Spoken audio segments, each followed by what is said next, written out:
Hello guys, welcome to Technical Minds. कैसे हैं आप सब लोग। तो गाइस आज की वीडियो में देखने वाला है हैकर रैंक का 50 क्वेश्चन है। जैसे ही गाइस अगर आप लोग रेगुलर वीडियोस देख रहे हो तो आपको पता होगा मैंने हैकर रैंक की यहाँ पे सीरीज शुरू की है। तो मैंने यहाँ पे 4 वीडियोस बना दी थी 4 क्वेश्चन की। तो आज की वीडियो में जो देखने वाले हैं गाइस वो क्वेश्चन जावा आउटपुट फॉर्मेटिंग। तो गाइस बता दो, अगर आपने इसको ट्राई किया होगा तो इसका सिंपल एक लाइन का ही लॉजिक है। हमको यहाँ पे एक लाइन लिखनी है, कंप्लीट दिस लाइन, और ये कोड आपका कंप्लीट हो जाएगा। कुछ कोड लिखा हुआ है, कुछ हमको लिखना है, ठीक है।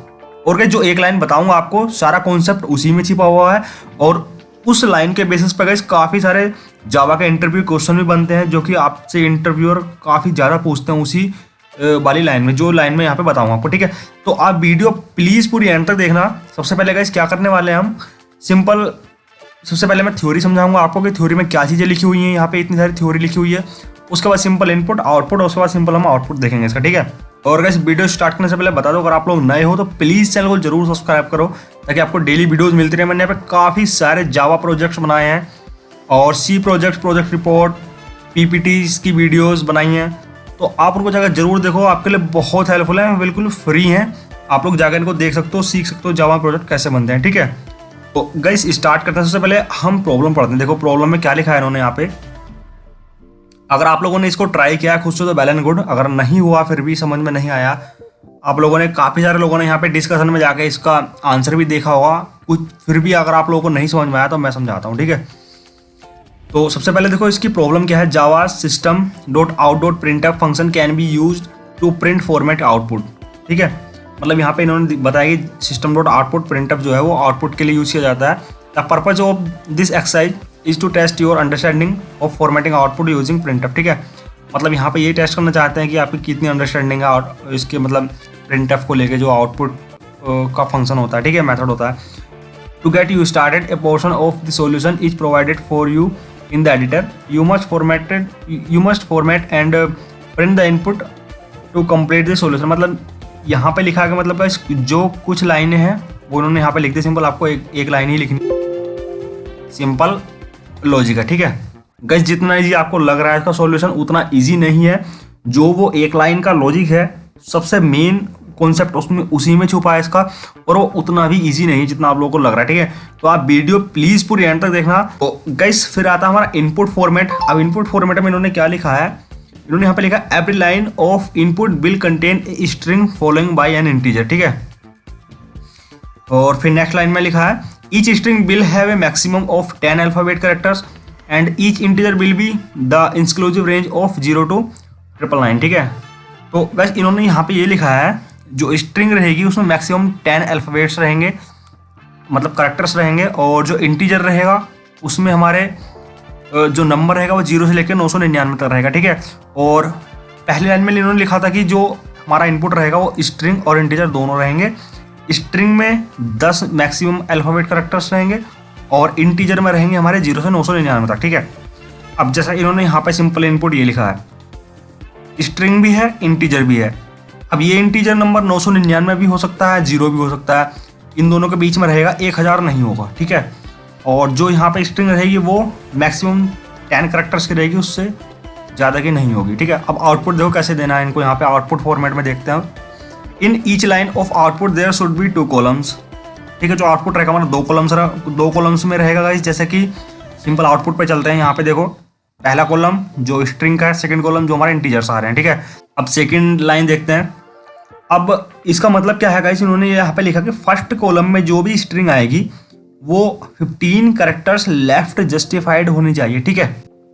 मतलब है गाइस जो भी आप स्ट्रिंग लिखोगे उसके बीच में और इंटीजर जो भी आपने लिखा है उसके बीच में 15 कैरेक्टर्स का गैप होना चाहिए, ठीक है। एंड सेकंड लाइन में इन्होंने लिखा the second column contain the integer expressed in exactly 3 digit. जो भी हमारा इंटीजर रहेगा उसमें 3 डिजिट मैक्सिमम होनी चाहिए, ठीक है। अब जैसे हमने इनपुट यहाँ पर लिया 65 में, तो इनपुट हमने मतलब 2 डिजिट का है। अगर 100 लेते तो 3 डिजिट का आता है, ठीक है। अगर 2 डिजिट का कोई भी इंटीजर लेते हैं गाइस तो उसको 3 डिजिट का पहले कन्वर्ट करना है, उसके बाद हमको आउटपुट लेकर आना है। कन्वर्ट कैसे होगा, उसके आगे सिंपल हमको 0 ऐड कर देना है तो वो 3 डिजिट का बन जाएगा, जैसे कि यहाँ पे आउटपुट में आया है, ठीक है। मतलब कि उसको 3 डिजिट में बनाना है तो हमको जीरोज लगाने पड़ेंगे। सिंपल इनपुट ये रहा, सिंपल आउटपुट ये फॉर्मेट में आएगा। अब कुछ चीज़ें तो इन्होंने गाइस यहाँ पे ऐड करके रखे हैं जो भी आपके ये डैश डैश थे, ठीक है। इन्होंने कोड में देखो यहाँ पे सिंपल क्लास बनाई है, मेन फंक्शन बनाया है, एक स्कैनर क्लास का ऑब्जेक्ट बनाया है, एक डैश लाइन आउटपुट इन्होंने मतलब प्रिंट कर दी है। सिंपल इन्होंने फॉर लूप लगाया है।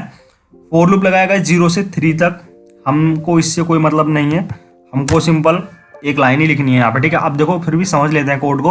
अब गाइस देखो, जब हमारा लूप फर्स्ट टाइम रन होगा, फर्स्ट टाइम चलेगा, तो यहाँ पे एक स्ट्रिंग वैल्यू लेगा और एक इंटीजर वैल्यू लेगा और उसको यहाँ पे आउटपुट कराना है हमको, ठीक है। एक लाइन लिखनी है जो कि उस फर्स्ट लाइन को आउटपुट करेगा, ठीक है। अब फर्स्ट लाइन कौन सी होगी, हमको यहाँ पे इनपुट लेना है एक स्ट्रिंग, एक इंटीजर और उसको फिर हमें आउटपुट कराना है, क्योंकि सबसे पहले तो हमारा ये आउटपुट हो जाएगा, उसके बाद हमको अपनी एक लाइन आउटपुट करानी है। उसके बाद जैसी लूप दोबारा चलेगा उसके नीचे दूसरी लाइन हमारी आउटपुट आएगी, फिर लूप थर्ड टाइम तो चलेगा, फिर एक तीसरी लाइन आएगी, उसके बाद हमारी ये वाली लाइन आउटपुट हो जाएगी, ठीक है। तो हमको यहाँ पे एक ऐसी डायनामिक लाइन लिखनी है जो कि हर बार इनपुट हम चेंज होता रहे और आउटपुट हमारा ठीक से आता रहे, ठीक है। अब देखो वो लाइन क्या लिखनी है वो बताता हूँ सिंपल आपको। सिंपल हमको यहाँ पे लिखना है system dot out dot and bracket लगाने हैं हमको, और कैसे उसके बाद हमको डबल कोट कोमा, उससे पहले का इसमें मतलब जो हमको आउटपुट में लेकर आना है वो लिख देता हूँ यहाँ पे S1 और उसके बाद कोमा लगा हमको लिखना है यहाँ पे S, ठीक है, और फिर सेमीकोलन। एंड गाइस इस कॉन्सेप्ट पर मैंने एक डिटेल वीडियो बनाई है जो आपको ऊपर आई बटन में मिल जाएगी, नीचे डिस्क्रिप्शन में लिंक मिल जाएगा, उसका मेरे चैनल पर जाकर देख सकता हूँ उस वीडियो को। उसमें मैंने कंप्लीट कॉन्सेप्ट इसका समझाया बिल्कुल बारीकी से, आप लोग उसको भी चेकआउट कर सकते हैं। फिर भी मैं ऐसे कॉन्सेप्ट यहाँ पे बताऊंगा। तो उससे पहले गाइस मैं आपको एक चीज़ समझा देता हूँ यहाँ पे थोड़ा सा। अगर आपने इस वाली लाइन को समझ सकते हो तो आपको कॉन्सेप्ट बहुत ईजी समझ में आ जाएगा, ठीक है। अब कुछ लोगों ने गाइस इसका जो लॉजिक रहा होगा वो काफ़ी लूप वूप लगाए होंगे यहाँ पे, उससे बनाया होगा, उनका लॉजिक बन भी गया होगा, पर हमको उतनी मेहनत नहीं करनी है, ठीक है। सिंपल यहाँ पे इस वेबसाइट पे आपको जो आप प्रिपरेशन कर रहे हो उसका मतलब ही यही है कि गाइस आप कोड को कम से कम लिखो, एक लॉजिक ऐसा बनाओ जिसमें लाइनें कम हो और काम भी हो रहा हो, ठीक है। एक लॉजिक मैंने भी बनाया था इसका, जिसमें मैंने यहाँ पे काफ़ी सारे लूप्स लगाए थे, फॉर लूप लगाया, फिर उसके अंदर एक और इनर फॉर लूप लगाया, तब जाके मैंने इसको रन किया था, तब भी वर्क कर रहा था कोड। बट वो चीज़ ठीक नहीं है जब हम इसको एक लाइन से कर सकते हैं। तो अब देखो ये कॉन्सेप्ट समझते हैं पहले थोड़ा सा इस लाइन को। System dot out dot print F, ये तो हम आउटपुट के लिए लिखते हैं, ठीक है। अब उसके अंदर जो हम परसेंट और एस लिखते हैं, ये इसका मतलब होता है गाइस हम स्ट्रिंग प्रिंट कर रहे हैं, ठीक है। अगर हम इस एस के आगे और पीछे अगर कुछ लगा दें तो उसका मतलब चेंज हो जाता है, ठीक है। अब देखो गाइस, जैसे यही वाली लाइन है, मैं इसको कॉपी पेस्ट करता हूँ यहाँ पे। अगर मैं यहाँ पे कोई एक फ्लोट वैल्यू प्रिंट करता हूँ, ठीक है, 3.22, तो अब गाइस अगर मैं इसको प्रिंट करूँगा तो इसका मतलब क्या होता है, जो भी मेरे पॉइंट के बाद है, पॉइंट के बाद जितने भी डिजिट हैं वो 6 डिजिट तक प्रिंट करता है, ठीक है। उसके बाद ये 000 आउटपुट में प्रिंट करेगा। अब गाइस देखो, जैसे यहाँ पे हम कोई फ्लोट वैल्यू अगर प्रिंट करा रहे हैं, ठीक है, अगर मुझे पॉइंट के बाद 6 डिजिट प्रिंट नहीं कराने हैं तो सिंपल मैं क्या लिखता हूँ यहाँ पे, जो मेरा परसेंट है, परसेंट साइन है, उसके बाद गाइस मैं लिखूंगा 0.3, ठीक है। अगर मैं ऐसे लिखता हूँ 0.3 फिर f लिखता हूँ तो उसका मतलब होता है कि पॉइंट के बाद जो भी इसका आउटपुट आएगा तो वो कैसे आना चाहिए, 33.220, ठीक है। अगर गाइस हम यहाँ पे 0.3 नहीं लिखते हैं तो इसका आता आउटपुट सिंपल इस तरीके से, ठीक है। मतलब जितने भी 6 डिजिट तक नंबर होंगे वो प्रिंट करेगा। अगर मैं यहाँ पे कुछ नहीं लिखता हूँ, अगर गाइस मैं ये वाला आउटपुट लेना चाहता हूँ तो सिंपल ये कैसे आएगा, ये मेरे को यहाँ पे 0.2 लिखना पड़ेगा, क्योंकि पॉइंट के बाद उसको 2 डिजिट चाहिए, ठीक है। तो सिंपल ये आउटपुट तब आएगा। अगर मैं यहाँ पे इसको 4 कर देता हूँ तो गाइस यहाँ पे 2 zeros और आएंगे। तो अब देखो मैं क्या समझाने की आपको कोशिश कर रहा हूँ, मैं सिंपल गाइस ये समझाने की कोशिश कर रहा हूँ। अगर गाइस मेरे को यहाँ पे इंटीजर वैल्यू प्रिंट करानी है, ठीक है, और उसके आगे मेरे को 0 चाहिए, जैसे कि आप लोगों ने यहाँ पे देखा था, हमको सिंपल क्या नीड है हमारी कि अगर 2 डिजिट का नंबर है उसके आगे मेरे को एक 0 लगाना है उसको 3 डिजिट का बनाना है, तो कैसे बनाऊंगा उसको, ठीक है।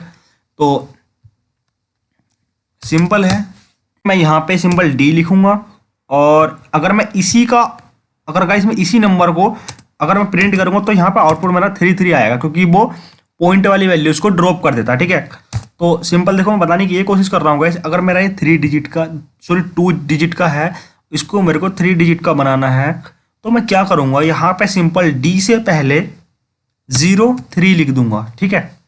अब 03 लिख दिया मैंने, इसका मतलब गाइस हमारा यहाँ पे ये है कि जो भी मेरी इंटीजर वैल्यू रहेगी उससे पहले 30 आने हैं, मतलब 3 डिजिट आनी है। कहने का मतलब यह है कि 3 डिजिट होने चाहिए कंप्लीट, अगर नहीं है तो वो उसके आगे 0 ऐड कर देगा, ठीक है। अगर गाइस मैं यहाँ पे 3 की जगह 4 लिख देता हूँ, तो इसका मतलब ये रहेगा जो मेरा आउटपुट आएगा, ठीक है, उसमें टोटल 4 डिजिट रहेंगी, और अगर 4 नहीं है तो जितने भी कम है उतने 0 लगा देगा, ठीक है। आउटपुट मेरा जो इनपुट है वो 2 डिजिट का है, अब यहाँ पे 4 लगाने से इसको पता चलेगी 4 डिजिट का आउटपुट आना है हमारा। अब 4 डिजिट का आना है, जितनी डिजिट कम है उतने 0 ऐड कर देगा, इसको लगा 2 डिजिट कम है, 2 डिजिट इसने ऐड कर दिए। अगर मैं यहाँ पे एक ही 3 लेता तो यहाँ पे गाइस ये 3 0 ऐड कर देता, और फोर्थ हमारी 3 डिजिट रहती, मतलब कुल मिला के टोटल 4 डिजिट हो गए। तो मैं कुल मिला के गाइस ये समझाने की कोशिश कर रहा हूँ कि जितना भी खेल है सारा वो इसी का है, जो हमारा यहाँ पे फॉर्मेटिंग स्ट्रिंग कन्वर्सन टाइप होता है ना, ये कुल मिला के खेल इसी का है, और यही कॉन्सेप्ट हम यहाँ पे यूज करने वाले हैं अपने आउटपुट में, ठीक है। तो अब सिंपल है, देखो अभी गाइस हमने डिजिट के लिए तो देख ले डिजिट हमको कैसे बनानी है, 3 डिजिट। अब सिंपल बात आती है कि हमको स्ट्रिंग में स्पेस कैसे प्रिंट करना है, ठीक है। अब वो भी देख लेते हैं, सिंपल है।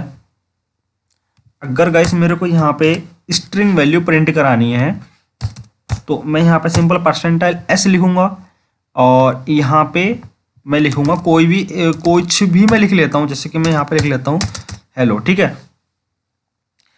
अगर गाइस मेरे को इसमें लेफ्ट जस्टिफाइड इसको करना है, तो सिंपल मेरे को यहाँ पे %s से पहले, सॉरी s से पहले, जो s हमारा कन्वर्जन टाइप है उससे पहले मेरे को लिखना पड़ेगा 15, ठीक है।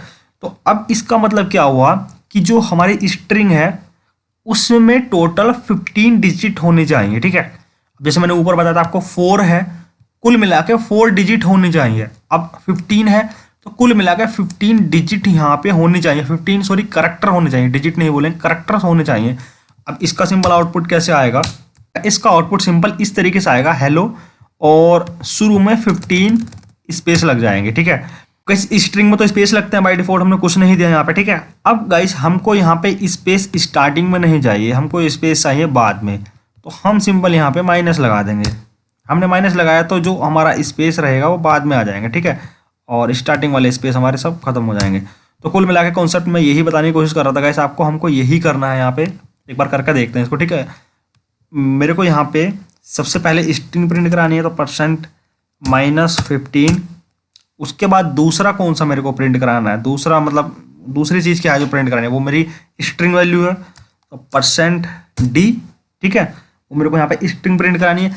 अब जब मेरी एक लाइन प्रिंट हो जाएगी तो उसके बाद मेरे को नेक्स्ट लाइन पे तो लेके जाना है अपने कर्सर को, तो मेरे को यहाँ पे %n भी कराना है, ठीक है। सिंपल है, यही लाइन लिखनी थी गाइस, और इसी लाइन का कॉन्सेप्ट था। अब एक बार इसको रन करके देखता कोई एरर वगैरह तो नहीं है इसमें, ठीक है। सिंपल कोड को रन करेंगे, अगर गाइस अभी भी कुछ कॉन्सेप्ट आपका रह गया, देखो यहाँ पे एरर है, ठीक है। अब हमारा आउटपुट देखो सिंपल किस तरीके से आ रहा है, d%d%d। अब कहीं ना कहीं तो देखो कुछ तो एरर, कुछ तो हमने गलत किया है यहाँ पे, ठीक है, वो देखते हैं एक बार।